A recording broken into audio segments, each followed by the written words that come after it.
या शक्तीपीठ महामार्गाविरोधातली असणारी सगळी कृती समिती, गिरीश कोंडे आणि जमलेले सर्व बंधू भगिनी आणि तरुण मित्र गेल्या 3 वर्ष या शक्तीपीठ महामार्गाचा घात सरकारने या ठिकाणी घातला आणि 2013 पासून हा लढाई सातत्याने आपली चालू आहे. 2014ला आपल्या सगळ्यांना आठवत असेल की 2014ला तत्कालीन मुख्यमंत्री एकनाथ शिंदे साहेबांनी जाहीर भाषणामध्ये कोल्हापूरमध्ये गुरुसाहेब हा शक्तीपीठ महामार्ग रद्द करू असं जाहीर आश्वासन दिलं होतं. ते आश्वासन त्या विधानसभेच्या निवडणुकीसाठी मतासाठी होतं. जसं लाडक्या बहिणींना 1500 रुपये मतासाठी दिले आणि 92 लाख महिलांचे काढून घेतले, तसं त्यावेळी सुद्धा शक्तीपीठ रद्द करायचं आश्वासन त्यावेळच्या मुख्यमंत्र्यांनी त्या ठिकाणी दिलं. आम्हाला वाटलं आता रद्द झाला, विधानसभेचे निकाल लागले आणि पुन्हा शक्तीपीठ महामार्ग आता पुन्हा नव्या रेखांकनाने आता चालू झालेला आम्हाला या ठिकाणी दिसतो. आमची भूमिका हीच आहे की रत्नागिरी नागपूर हा रस्ता ऑलरेडी आहे, त्या रस्त्याला माणसं जायला नाहीत, जनावरं जातात, एवढा रस्ता रिकामा आहे आणि असा रस्ता असताना या नवीन रस्ता करायची आवश्यकता असं आमचं मत आहे, गरज नाही असं आमचं मत आहे. आणि म्हणून ही भूमिका घेत असताना आम्ही या 12 जिल्ह्यातल्या शेतकऱ्यांच्या वतीने ही भूमिका घेतोय.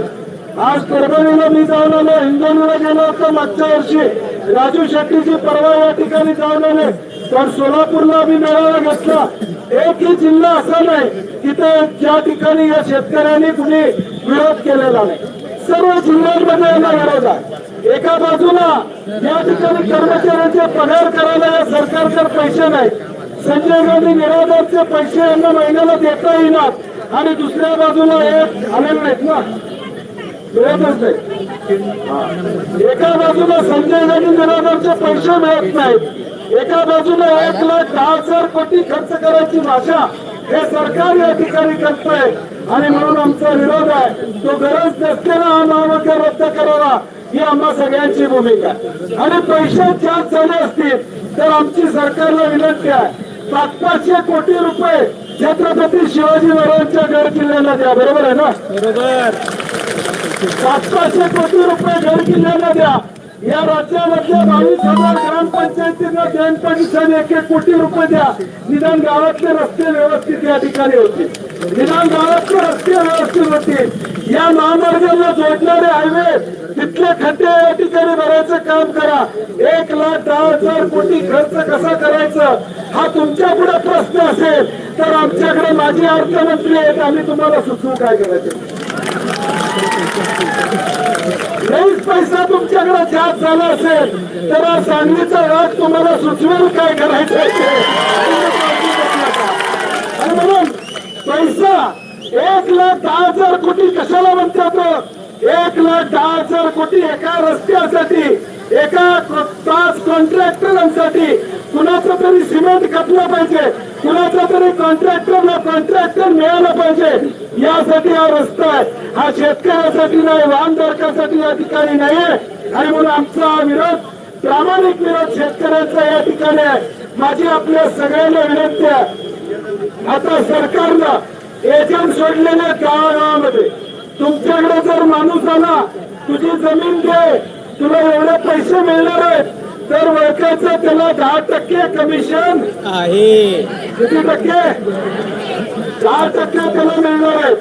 कोण सांगायला आला जमीन दे की वर्षाचं याला 10% कमिशन या ठिकाणी मिळणार आहे. आपण हे लक्षात ठेवा.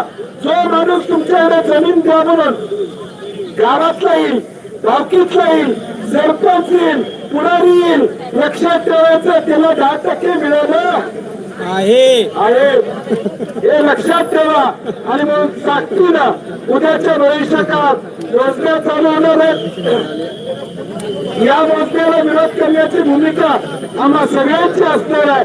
आम्ही सगळ्यात ताकदीनं या विषयामध्ये कुठेही कमी पडणार नाही हा विश्वास या कार्यक्रमाच्या निमित्ताने या ठिकाणी देतो.